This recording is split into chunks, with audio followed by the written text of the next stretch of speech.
Good evening, everyone.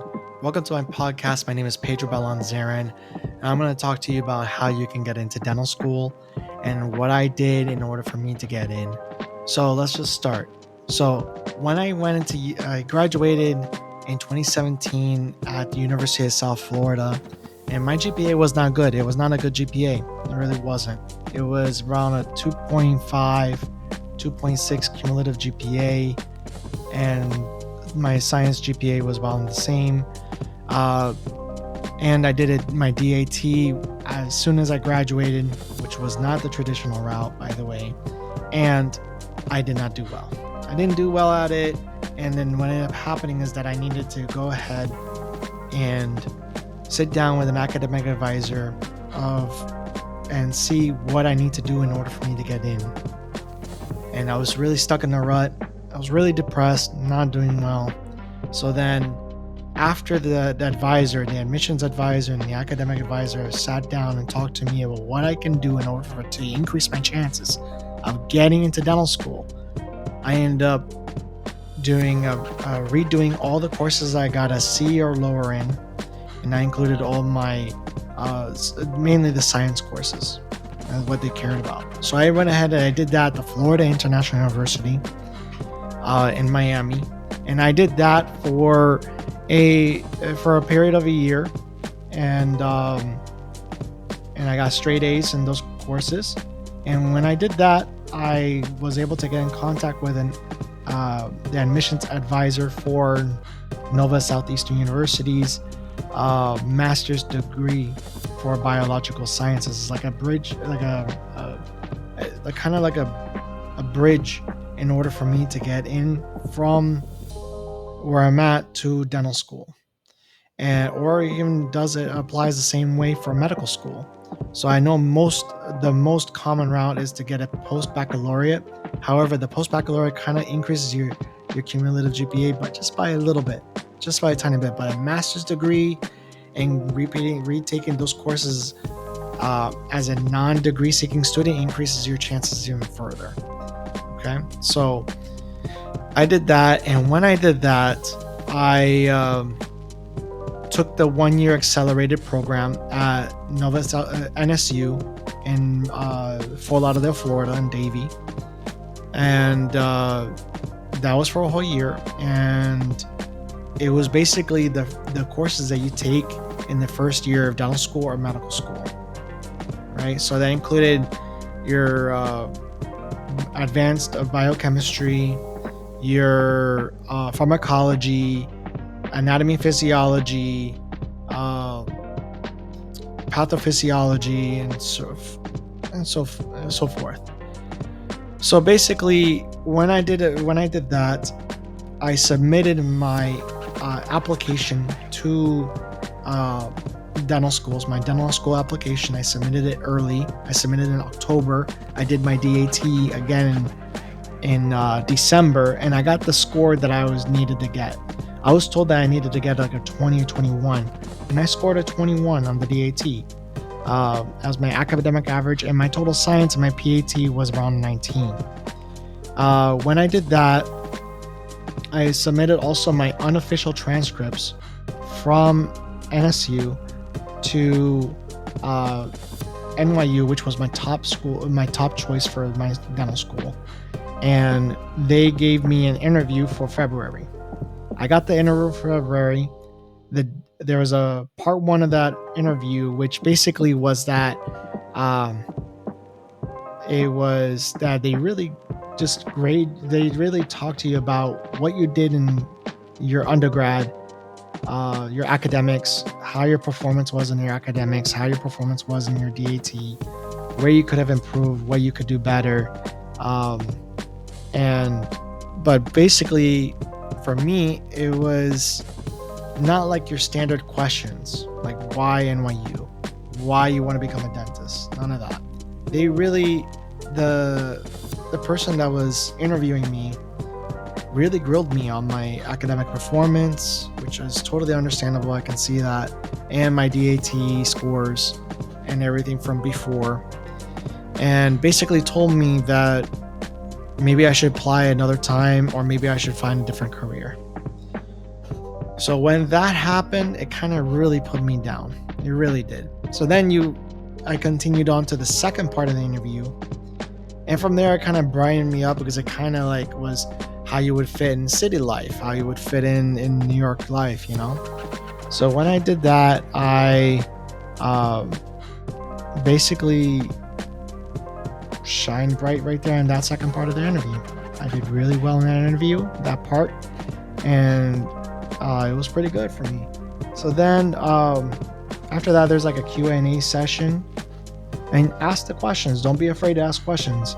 It's good that you engage in conversations and questions that are related for you to, you're coming to a dental school for 4 years, which you're going to be paying through either student loans or out of pocket, depending on what your method of payment is. And you really want to find out if this school is really going to be the best fit for you. For me, NYU was my top choice. Like it was my top choice. It was that, Nova, and I got interviews to Nova in the Puerto Rico, and also Creighton University. I got interviews as well. So when I got those interviews, it was good, but NYU was my top choice. But however, sadly, the next day I got waitlisted. When I got waitlisted, I was pretty upset. I was pretty upset at myself. I was pretty down about myself. But then I talked to an advisor, and they're like, you know what? Be persistent. Be persistent, and don't give up hope. To be persistent and keep going. And basically, they might have wanted me to see how I would do in the spring semester of my master's program, or write a nice letter of intent, and also to thank you. And I sent out my thank you letters to the interviewers. So basically, I did that, and I sent out a letter of intent. I also sent out, after my midterm grades and my master's program, my unofficial transcripts, so they can see that I've done so far really well in my courses, and I got straight A's in those courses so far, right? And when I sent that letter of intent with those unofficial transcripts, they sent me my letter of acceptance as well, and a week later. And I was really ecstatic. I put my deposit down. I was so happy. Now, how did I get all that done? Well, I was very persistent. Very, very, very persistent. I wanted to become a dentist more than anything else. I really did. As much as I did not do well in my undergraduate studies because I was not really studying well, I was, doing other things like partying, not paying attention to my studies. Even though that happened, I still went ahead and corrected it by sitting down with an advisor, a trusted advisor that you can get when you have a one-on-one peer conversation. You give them everything, your transcripts, what you want to do, how to get in, and they sit you down. It's like, okay, you need to do this, this, and that. Are you willing to do it? And I was like, yes, I'm more than willing to do it. I moved from Tampa, which is where I'm originally from. I moved from there to Miami just so that I can take courses. So I did that move, and it was a shot in the dark for me because I didn't know if it was going to be certain for me, but I did what I thought was best for myself, and I did it, and it worked. So as long as you're able to be persistent, not give up hope, keep going, keep doing what you have to do, and study smart. Don't just study hard. Studying hard sometimes can get you nowhere, because you can study hard as much as you want, but if the grades are not going to cut it, then what was the point of studying all that? Study smart. Be efficient with your studying, right? That's something that the master's degree taught me, and also dental school taught me as well. How to study efficiently, how to study smart.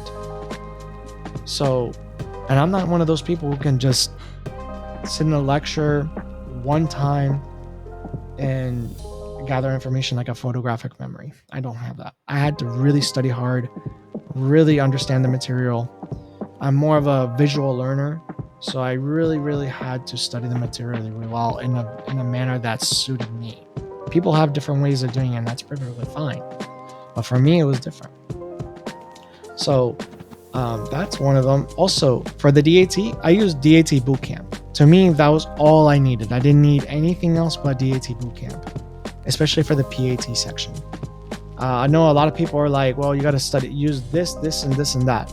For me, it was DAT Bootcamp, and that's all you needed. Also, another thing I wanted to mention, out of the GPA and DAT, your personal statement really matters. It really does. If you can really hone in on that personal statement and really express why you want to go into dental school and why you want to become a dentist, what fascinated you into becoming a dentist, and then I think you would stand out from a lot of people. If you can really hone in, each person has their own past as into why they wanted to become a dentist, right? So really hone in on that and express that as best as you can, so you can stand out from others. But remember, to also keep the personal statements like short and sweet. You don't want something that's multiple pages long. You want something that's also hits home, and also is concise and straight to the point. Extracurriculars do matter. They do. Like your 100 hours of shadowing at a dentist, or if you had dental experience as a dental assistant or a hygienist, those are really helpful. But to be honest with you, I wouldn't worry too much about your extracurriculars if your GPA and your DAT are not strong. So the first thing that they cut off with is your GPA and your DAT. If you don't have those, that's an immediate cutoff. So it is vital that you have your grades up and your DAT scores up, so that once they go through that, they can look at your personal statement. Okay, this one sets out from the rest. Let's take a further look into this person and see what they have done, what they have accomplished in order to get to this spot, and if they deserve this spot, right? And a key factor of all this is also to apply early. The earlier you submit your dental application, the better.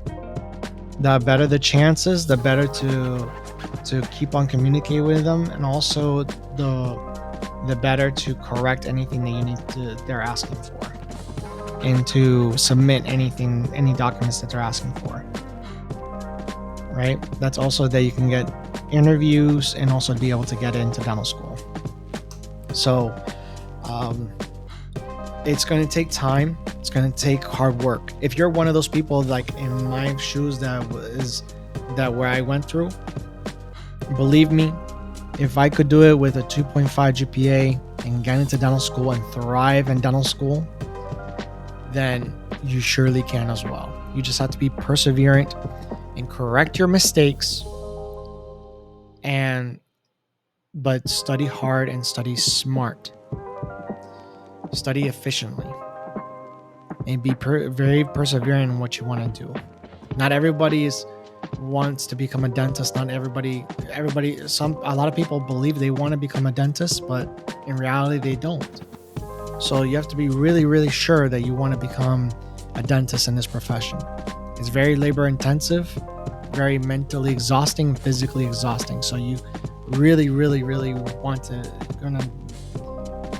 it. If you really want to become a dentist, you're gonna really want it. So